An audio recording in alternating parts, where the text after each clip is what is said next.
Čaute, dnes, keďže Halloween, som si pre vás pripravil tieto strašidelné legendy.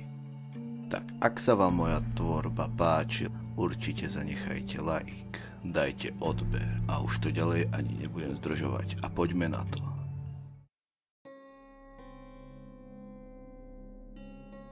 Jednou z prvých legend, ktorou sa Japonsko môže píšiť, je legenda o Jorogumo, alebo inak pavúčej žene. Verzie jej zhľadu sa rozchádzajú.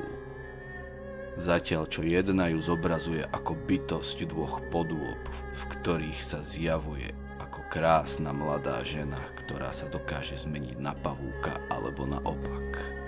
A v iných verziách dokonca nemení tvar úplne, ale len čiastočne. Horná časť má tvar ženy a tá spodná zas pavúka. Podľa legendy má toto stvorenie vo zvyku zvádzať mužov za pomoci svojej krásy, čarov a kúziel. Kto podľahne nad krásou jej úsmevu a hĺbkou jej očí, tak toho už nič nezachráni.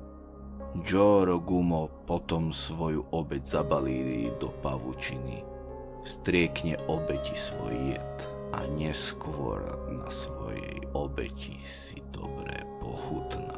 Táto legenda má však ešte horšiu verziu pre samotných arachnofobikov.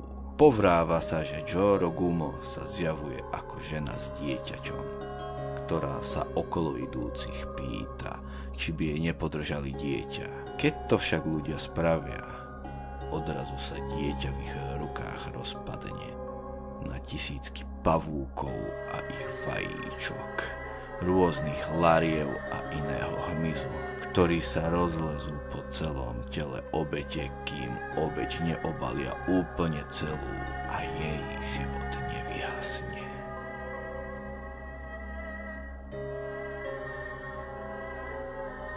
Podľa legendy ide o ducha žijúceho v medzerách medzi nábytkom, dverami alebo zásuvkami.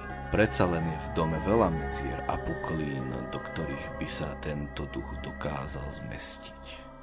Hovorí sa, že pokiaľ jedného dňa stretnete jej zjav, opýta sa vás, či s ňou nechcete hrať schovávačku. Na druhý krát, keď uvidíte jej oči v medzere, budete stiahnutí do druhej dimenzie, inak povedané, objavíte sa v pekle.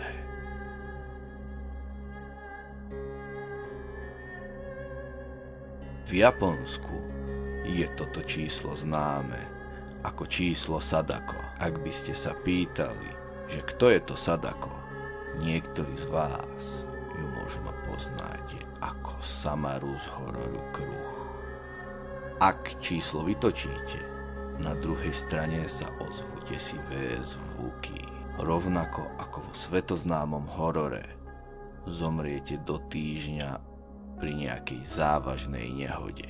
Nie je náhodou, že toto číslo bolo pri propagácii vyššie zmieneného filmu. A možno sa režiséri inšpirovali práve touto japonskou legendou. Čo myslíte?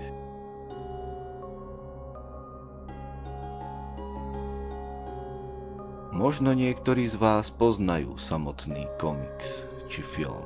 Ibizu sa stala japonskou legendou, ktorá vám možno nedá pokoj a už nikdy nebudete chcieť mladšiu sestru. Legenda je totiž postavená na príbehu, kde sa vám pri posteli zjaví duch malého dievčatka, ktorý sa vás pýta, či máte malú sestričku. Môžete odpovedať akokoľvek. Duch vám oznámi, že chce byť vašou malou sestričkou. Od momentu, kedy sa to stane, vás bude prenasledovať a hovoriť vám, že nie ste vôbec vzorný súrodenec a nakoniec vás za to potrestá.